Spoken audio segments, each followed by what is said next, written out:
संसद के दोनों सदनों राज्यसभा और लोकसभा में बुधवार को विदेश मंत्री डॉक्टर एस जयशंकर ने भारत की वैक्सीन मैत्री पहल के बारे में बयान दिया। इस दौरान उन्होंने भारत के वैक्सीन मैत्री अभियान को वसुधैव कुटुंबकम की सदियों पुरानी परंपरा और मानवता के कल्याण की सोच पर आधारित बताया। उन्होंने कहा कि इससे दुनिया में भारत के एक जिम्मेदार देश के तौर पर प्रतिष्ठा दोबारा स्थापित हुई है और दुनिया का मेक इन इंडिया पर भरोसा बढ़ा है। विदेश मंत्री डॉक्टर एस जयशंकर ने पहले राज्यसभा और उसके बाद लोकसभा में वैक्सीन मैत्री पहल पर बयान दिया। इस दौरान उन्होंने जानकारी दी कि अब तक भारत ने 72 देशों को भारत में बने कोविड-19 के टीके दिए हैं। कोविड-19 टीकों के साथ दुनिया के अन्य देशों की मदद के लिए वैक्सीन मैत्री कार्यक्रम शुरू किया गया था। वैक्सीन मैत्री began in the immediate neighborhood, starting with the Maldives, Bhutan, Bangladesh, Nepal, Sri Lanka and Myanmar, as also Mauritius and Seychelles. The extended neighborhood followed thereafter, especially the Gulf. Supplying smaller and more vulnerable nations was then the logic of reaching out to regions from Africa to the CARICOM.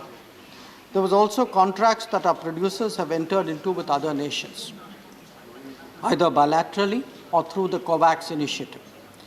To date, we have supplied made in India vaccines to 72 nations across geographies. विदेश मंत्री ने कहा कि vaccine मैत्री कार्यक्रम की व्यापकता से भारत को लेकर दुनिया का भरोसा बढ़ा है। दुनिया भर के देशों ने सकारात्मक नजरिए से भारत को जिम्मेदार देश के रूप में मान्यता दी है। In planning and executing Vaccine Maitri, we are naturally guided by a determination to make a difference at a difficult moment for global society. Our reputation as the pharmacy of the world has been reinforced in that process. So indeed has the faith in Make in India.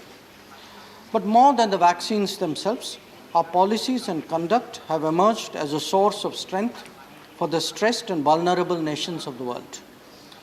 They can see that there is at least one major nation that truly believes in making vaccines accessible and affordable to others in dire need. विदेश मंत्री ने राज्यसभा में vaccine मैत्री कार्यक्रम को लेकर सदस्यों की ओर से मांगे गए स्पष्टीकरणों का भी जवाब दिया। उन्होंने कहा कि घरेलू उपयोग के लिए देश में पर्याप्त टीके उपलब्ध हैं। The House should be aware that the supply of vaccines abroad is based on the assessment of adequate availability at home. This is continuously monitored and takes into account the requirements of our domestic vaccination program as it unfolds in different phases. An empowered committee oversees this entire process. विदेश मंत्री ने कहा कि भारत का Covid टीका कार्यक्रम make in India की सफलता है। उन्होंने ये भी कहा कि भारत में टीकों की कीमत दुनिया में सबसे कम है। दुनिया भर के नेताओं और लोगों ने वैक्सीन मैत्री पहल की सराहना की है। अखिलेश सुमन, संसद टीवी। और इससे पहले सोमवार को विदेश मंत्री डॉक्टर एस जयशंकर ने संसद के दोनों सदनों को संबोधित किया और विदेशों में रह रहे भारतीय, अप्रवासी भारतीयों और भारतीय मूल के व्यक्तियों के कल्याण से जुड़े हाल के घटनाक्रमों पर बयान दिया। उन्होंने कहा कि सरकार विदेशों में काम करने वाले लोगों के रोजगार और उच्च शिक्षा हासिल करने वाले छात्रों की चिंताओं से पूरी तरह से अवगत है। उन्होंने कहा कि सरकार भारतीय नागरिकों को उनके कार्यस्थल संबंधी देश में भेजने पर ध्यान दे रही है और इस संबंध में खाड़ी देशों में विशेष ध्यान दिया जा रहा है। कोविड महामारी की वजह से विदेशों में भारत वापस लौटे भारतीय छात्रों और श्रमिकों को उनके गंतव्य देशों में वापस भेजने, साथ ही उनकी शिक्षा और रोजगार की स्थिति को सामान्य बनाने के लिए केंद्र सरकार लगातार काम कर रही है। विदेश मंत्री डॉक्टर एस जयशंकर ने संसद के दोनों सदनों में इस बारे में आश्वासन दिया है। The government is fully cognizant of the employment concerns that our people abroad have in the context of the pandemic, especially in the Gulf. There has been tremendous economic and social disruption that has impacted them. We have softened it somewhat, but the real challenges are there to be addressed. Let me assure the House that we take this as a priority. Both my MOS and myself, and indeed our ambassadors and senior officials, spend time and efforts to go into these problems in the greatest of details. We have been in touch with the most community organizations and get a regular feedback on both the health situation and economic recovery. विदेश मंत्री ने कहा कि विदेशों से लौटे भारतीयों के रोजगार का मुद्दा उन सभी देशों की सरकारों के साथ उठाया जा रहा है जहां से वे लौटे हैं। साथ ही ये प्रयास भी किए जा रहे हैं कि विदेशों में पढ़ रहे छात्रों का कोरोना महामारी की वजह से साल बर्बाद नहीं हो। इसके लिए भारतीय दूतावास संबंधित सरकारों के साथ संपर्क बनाए हुए है। The Modi government has been deeply committed to the welfare and protection of Indians abroad. And equally, we value and nurture our relationship with PIOs. The COVID pandemic was a test of our commitment on this matter, as on so many others. And whether it was the problems of the worker or the student, the professional or the tourist, we have risen to the occasion. A huge collective effort by nameless and faceless individuals from our embassies and other organizations in India and abroad made that possible. विदेश मंत्री ने corona संकट के समय विदेशों में फंसे भारतीयों की स्वदेश वापसी के प्रयासों की जानकारी भी दी। Kerala received the maximum returnees, followed by Delhi, Maharashtra and Tamil Nadu. UAE was the country from where the maximum number of stranded Indians returned, followed by Saudi Arabia, USA and Qatar. 39% of the returnees were workers, 39% professionals, 6% students, about 8% visitors and 4.7 standard tourists. सरकार के इन प्रयासों की सभी दलों ने प्रशंसा भी की। About the students, they've lost 1 year, and the parents had paid the fee, but nobody can be blamed for that situation. As normalcy returns, will there be a special cell monitoring the students' case so that they can go back to the universities and complete their education? I join my colleagues in complimenting Honorable Minister, sir, for making it very smooth. However, I think, and he's aware, that there were certain countries from where there were issues which was difficult to handle. But particularly, I'm aware of Bihari students, medical students in Russia. A pocket. Sir, first of all, I extend my appreciations and congratulations to the Minister who has helped to all our requests during the pandemic to help the NRIs who are abroad. And it should be mentioned here, sir, that many were evacuated even at that crucial situation. विदेश मंत्री ने सदन को इस बारे में भी सूचित किया कि जो लोग कामकाज के लिए अब विदेश वापस नहीं लौटना चाहते, सरकार ने उन लोगों के कौशल से जुड़ी जानकारियां भी जुटाई हैं। राज्य सरकारें उन आंकड़ों का इस्तेमाल कर सकती हैं। अखिलेश सुमन, संसद टीवी। सड़क परिवहन और राजमार्ग मंत्री नितिन गडकरी ने इस हफ्ते बृहस्पतिवार को राज्यसभा और लोकसभा में बयान दिया। नितिन गडकरी ने कहा कि नई वाहन स्क्रैपिंग नीति लाई जाएगी जो ऑटोमोबाइल क्षेत्र के लिए महत्वपूर्ण सुधार से जुड़ा कदम साबित होगी। सड़क परिवहन और राजमार्ग मंत्री ने कहा कि इस नीति के दायरे में 20 साल से ज्यादा पुराने लगभग 51 लाख हल्के मोटर वाहन और 15 साल से अधिक पुराने 34 लाख अन्य वाहन आएंगे। उन्होंने कहा कि इसके तहत 15 लाख मध्यम और भारी मोटर वाहन आएंगे जो कि 15 साल से ज्यादा पुराने हैं और वर्तमान में इनके पास फिटनेस प्रमाण पत्र नहीं है। नितिन गडकरी ने वाहन स्क्रैपिंग नीति के फायदे भी गिनाए। ये एक ऐसी पहल है कि जिसके बारे में सारे स्टेक होल्डर्स के इंटरेस्ट को सुरक्षित रखा जाएगा। मैन्युफैक्चरिंग बढ़ेगा, रोजगार बढ़ेंगे और सामान्य जनता की फ्यूल के कारण मेंटेनेंस कॉस्ट के कारण बचत भी होगी। उनकी सड़क सुरक्षा का भी ख्याल रखा जाएगा और पर्यावरण के संबंध में हमारे माननीय प्रधानमंत्री जी ने जो संकल्प किया है उनको भी पूरा किया जाएगा। एकल खिड़की के माध्यम से स्क्रैपिंग सुविधा को एक सरलीकृत पंजीकरण प्रक्रिया के साथ पर्यावरण और प्रदूषण की मानदंडों और कानून के सभी लागू अधिनियमों का अनुपालन करना होगा। इसी तरह मंत्रालय, राज्य सरकार, निजी क्षेत्र, ऑटोमोबाइल कंपनियां आदि द्वारा पीपीपी मॉडल पर स्वयं चलित फिटनेस केंद्रों के भी स्थापना को बढ़ावा देगी। अंतर संसदीय संघ के अध्यक्ष दुआर्ते पाचेको ने मंगलवार को संसद के सभी सांसदों को संबोधित किया।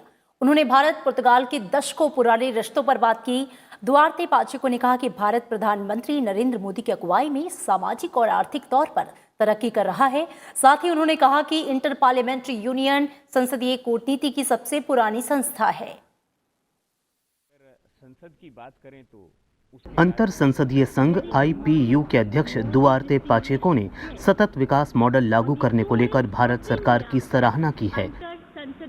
संसद के केंद्रीय कक्ष में सांसदों को संबोधित करते हुए उन्होंने कहा कि भारत स्थानीय से लेकर राष्ट्रीय स्तर तक महिलाओं और युवाओं की सक्रिय भागीदारी से और अधिक समावेशी बनने का प्रयास कर रहा है। The commitment of India with this is a reality.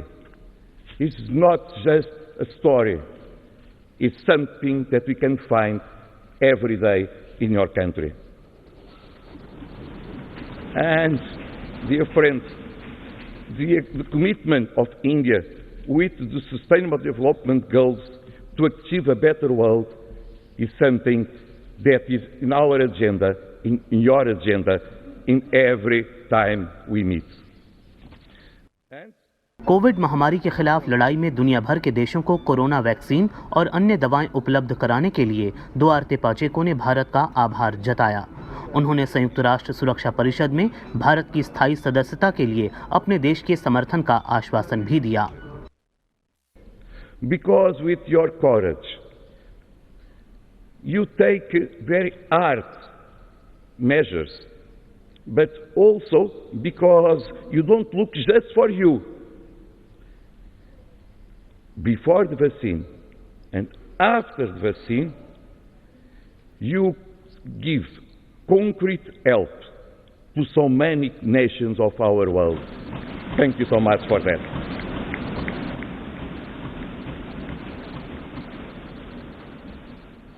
इससे पहले लोकसभा अध्यक्ष ओम बिरला ने दुआर्ते पाचेको को भारत के संविधान की कैलीग्राफी प्रति भेंट की।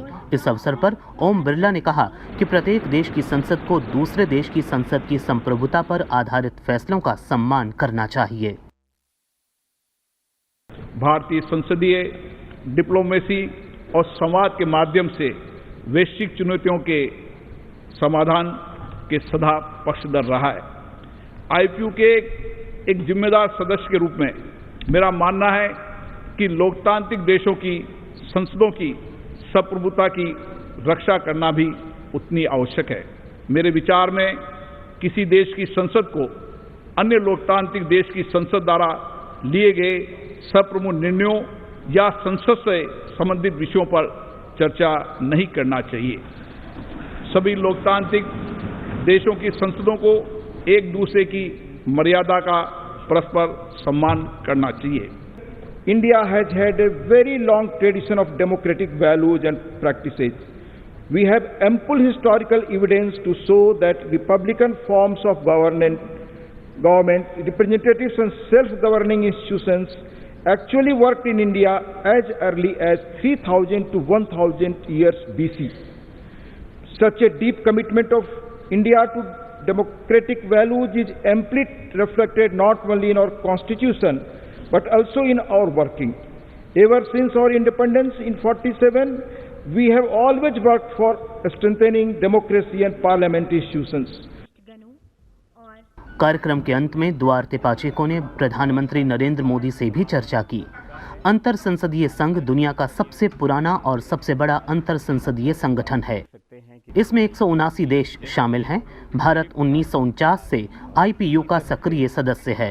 नजमा हेप्तुल्ला और जीएस ढिल्लन भारत की तरफ से इस संगठन के अध्यक्ष रह चुके हैं। रविंद्र सिंह श्योराण, संसद टीवी। और इस हफ्ते संसद से कई अहम विधेयक भी पारित किए गए। राज्यसभा में इस हफ्ते बीमा संशोधन विधेयक 2021 ध्वनिमत से पारित हो गया। केंद्रीय वित्त मंत्री निर्मला सीतारमण ने उच्च सदन में विधेयक पर चर्चा का जवाब दिया। इस विधेयक के जरिए बीमा कानून 1938 में संशोधन किया जाना है। इसके जरिए बीमा क्षेत्र में एफडीआई की सीमा को बढ़ाने का प्रावधान किया गया है।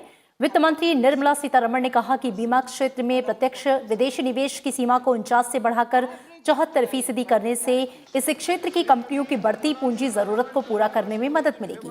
उन्होंने ये संशोधन इसलिए किया कि कंपनियां ये तय कर सकें कि उन्हें किस सीमा तक एफडीआई लेना है।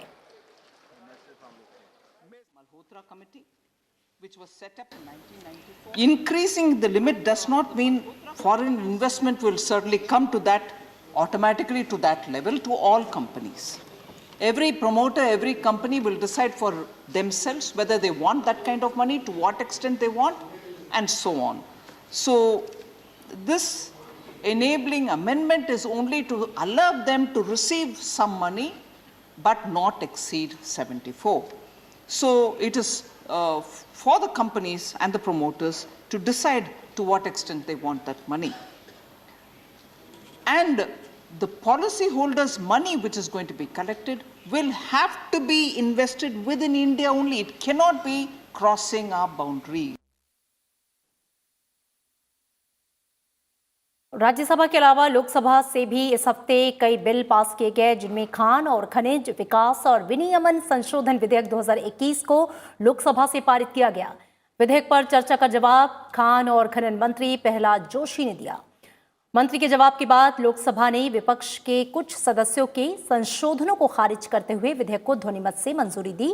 विधेयक का मकसद खदानों की नीलामी और आवंटन प्रक्रिया को पारदर्शी बनाने के साथ ही कारोबार के अनुकूल माहौल को तैयार करना है। खान और खनन मंत्री प्रहलाद जोशी ने कहा कि खान और खनन में केंद्र सरकार राज्यों का कोई अधिकार नहीं लेना चाहती और इस संबंध में सभी पैसा राज्यों को ही जाएगा। इन सुधारों में कैप्टिव और गैर कैप्टिव खदानों के बीच अंतर को दूर करना शामिल है। इसके अलावा सांविधिक भुगतानों के लिए एक राष्ट्रीय खनिज सूचकांक NMI की स्थापना कर सूचकांक आधारित व्यवस्था की शुरुआत करने का भी विधेयक का मकसद है। इसमें स्टेट गवर्नमेंट को हम के साथ बैठ के समय निर्धारण करते हैं। After fixing the time in consultation with state, if they do not go for auction, then should you leave it like that? तो हमारा जो रिच मिनरल्स है ऐसे ही रहना चाहिए और हम करोड़ों करोड़ों रुपए खर्चा करके इंपोर्ट करते हैं। इसके बारे में सोचना चाहिए।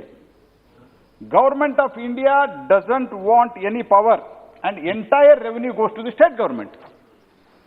और इस हफ्ते राज्यसभा से मेडिकल टर्मिनेशन ऑफ प्रेगनेंसी संशोधन बिल यानी कि गर्भकाल चिकित्सा के समापन संशोधन विधेयक 2020 को भी ध्वनिमत से पारित किया गया।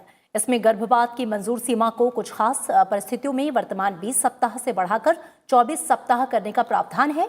इसके तहत अगर 20 हफ्ते तक गर्भपात कराना है तो एक डॉक्टर की सलाह की जरूरत होगी। इसके अलावा कुछ श्रेणी की महिलाओं को 20 से 24 हफ्ते के बीच गर्भपात कराने के लिए 2 डॉक्टर की सलाह की जरूरत होगी। असामान्य भ्रूण यानी कि फीटल एबनॉर्मलिटी के मामलों में 24 हफ्ते के बाद गर्भपात पर फैसला लेने के लिए विधेयक में राज्य स्तरीय मेडिकल बोर्ड्स के गठन का प्रस्ताव है। इस बारे में लोगों को कम्युनिकेशन गैप है कि ये 20 से 24 में हर एक किसी का कोई अबॉर्शन संभव है। ये सिर्फ उन गर्भवती महिलाओं के लिए है जिनके विशेष परिस्थितियां हैं, और वो विशेष परिस्थितियां ऐसी हैं कि जिनके अंदर या तो उनको लेट डायग्नोसिस हुआ, जैसे हमने कहा कि रेप के केसेस हैं, इंसेस्ट के केसेस हैं, या कोई इस तरीके से जो असाधारण परिस्थिति है उसके अंदर, और वो भी जो है उसमें 20 हफ्ते के बाद जो है दूसरा एक डॉक्टर को इसलिए इंक्लूड किया टू बी एक्स्ट्रा सेफ। और इसके अलावा राज्यसभा से राष्ट्रीय एलाइड और हेल्थ केयर प्रोफेशंस आयोग बिल 2020 यानी कि राष्ट्रीय सहबद्ध और स्वास्थ्य देखरेख वृत्ति आयोग विधेयक 2020 भी पारित हुआ। केंद्रीय स्वास्थ्य और परिवार कल्याण मंत्री डॉक्टर हर्षवर्धन ने विधेयक पर हुई चर्चा का जवाब दिया। Thank you, Mr. Deputy Chairman, sir. Sir, the bill seeks to regulate. These are not elected bodies, but selected bodies of experts to assist the commission. And then regarding 2 years or 3 years, these will be minimal diploma/degree proper courses. Then regarding the state council, professional education is in concurrent list. Right now, no state councils. If no state body is constituted, the National Commission will not be able to function. And as suggested, the composition cannot be left to states, since it is important to have uniform standards and uniform institutional structures. Rajya Sabha से इस हफ्ते राष्ट्रीय खाद्य प्रौद्योगिकी उद्यमिता और प्रबंध संस्थान विधेयक 2019 ध्वनिमत से पारित हुआ। विधेयक का मकसद हरियाणा की कुंडली में स्थित राष्ट्रीय खाद्य प्रौद्योगिकी उद्यमिता और प्रबंधन संस्थान यानी कि निफ्टेम और तमिलनाडु के तंजावुर में स्थित भारतीय खाद्य प्रसंस्करण प्रौद्योगिकी संस्थान को राष्ट्रीय महत्व के संस्थान का दर्जा प्रदान करना है। जब इनको राष्ट्रीय महत्व का दर्जा मिल जाएगा तो ये हमारे IIT और IIM के बराबर हो जाएंगे। तो निश्चित रूप से शिक्षा से जुड़े हुए लोग, टेक्नोलॉजी से जुड़े हुए लोग और जो इस क्षेत्र में छात्र आना चाहते हैं वो सब इस पर और आकर्षित होंगे। उनके भविष्य की दृष्टि से भी ठीक होगा। और जब टेक्नोलॉजी से लैस हमारी मेन पावर खड़ी होगी तो निश्चित रूप से प्रोसेसिंग बढ़ेगी तो अंततः किसान को फ़ायदा होगा, रोजगार के अवसर सृजित होंगे और हम अपने निर्यात को भी बढ़ा सकने में सफल होंगे। लोकसभा से संविधान अनुसूचित जातियां आदेश संशोधन विधेयक 2021 भी पारित हो गया। इसमें तमिलनाडु की 7 जातियों को एक जाति देवेंद्र कुला वेलालर में शामिल करने का प्रस्ताव किया गया है। विधेयक पर चर्चा का जवाब देते हुए सामाजिक न्याय और अधिकारिता मंत्री थावर चंद गहलोत ने कहा कि ये 7 जातियां ऐसी हैं जिनके प्रमाण पत्र अनेक वर्षों से बनाए गए, ये प्रमाण पत्र निरर्थक नहीं हो जाए, इसलिए इन जातियों के नाम का उल्लेख किया गया है। मंत्री के जवाब के बाद लोकसभा ने ध्वनिमत से विधेयक 2021 को मंजूरी दी। प्रश्न उठेगा कि जब एक जाति बना रहे हो तो इन 7 जातियों को विलोपित क्यों नहीं कर रहे हो? परंतु ये 7 जातियां ऐसी है जिनके प्रमाण पत्र अनेक वर्षों से बनाए गए हैं